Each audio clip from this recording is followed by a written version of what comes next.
प्यारे साथियों, एक महत्वपूर्ण विषय पे अपनी बात रखने के लिए मैं लाइव हूं और वो जो विषय है वो यूपी उत्तर प्रदेश से जुड़ा हुआ है।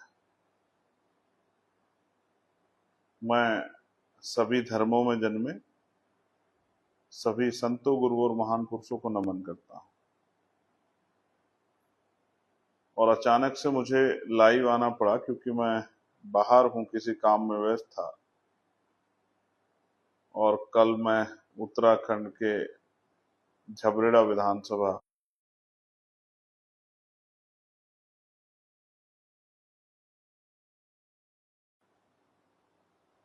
तो मैं कोशिश कर रहा था कि पार्लियामेंट चले तो मैं उस पर आवाज उठाऊं।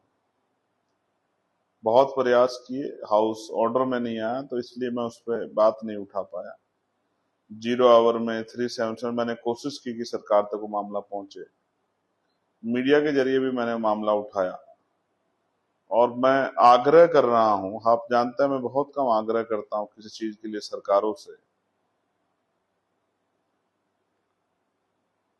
विषय है 4 मेडिकल कॉलेज, जो आपने मुझसे पहले भी सुना होगा,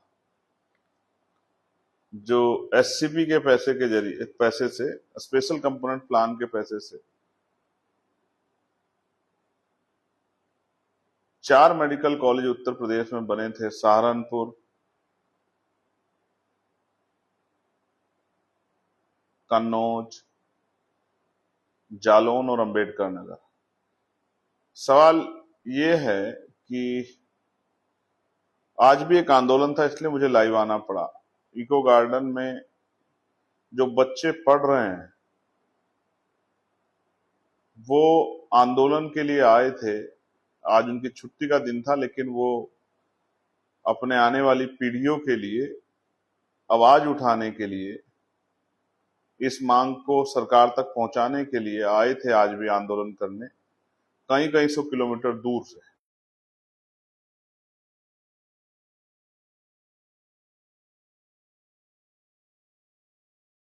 नहीं सुन रही है।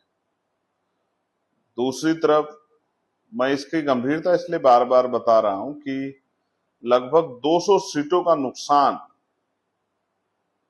एमबीबीएस की हमें हो रहा है। मैं बार बार इसलिए समाज के सामने इस बात को रख रहा हूं, समाज को पता लगे, समाज को जानकारी हो। मैं अभी तत्काल ही जो हमारे मिनिस्टर हैं उनसे कोशिश करूंगा बात करने की,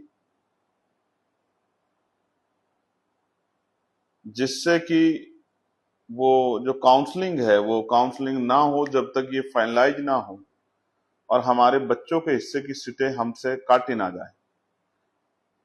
मैंने आपको बताया कि 90 मेडिकल कॉलेज हैं सरकारी और प्राइवेट मिला के उत्तर प्रदेश में, जिनमें 4 मेडिकल कॉलेज में 70% सीटें दी गई हैं, क्योंकि वो स्कूल, वो कॉलेज बने हैं स्पेशल कंपोनेंट प्लान, जो शेड्यूल कास्ट के बच्चों के लिए, शेड्यूल कास्ट समाज के लिए जो पैसा रिलीज हुआ सेंटर से, केंद्र सरकार द्वारा जो पैसा रिलीज हुआ उससे वो बने हैं। और एक ऑर्डर से उस राइट को छीना जा रहा है, ये गलत है। हम लोग इसका विरोध करते हैं।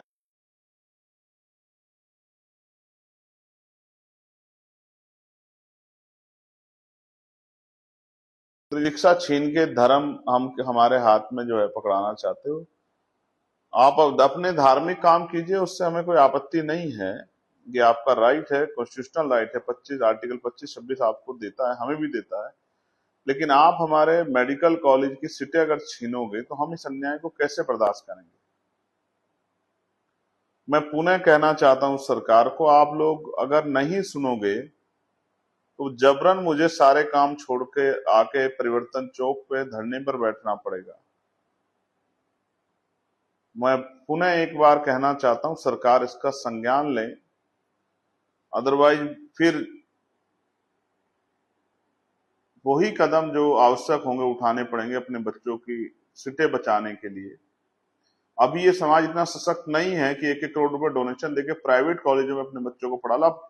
आप आंकड़े उठा के देख लो कि प्राइवेट कॉलेजों में कितने SC/ST के बच्चे पढ़ रहे हैं। मैं बहुत जिम्मेदारी से आपसे कहना चाहता हूं मुख्यमंत्री जी, आप इसका संज्ञान लें, इसमें मदद कराएं।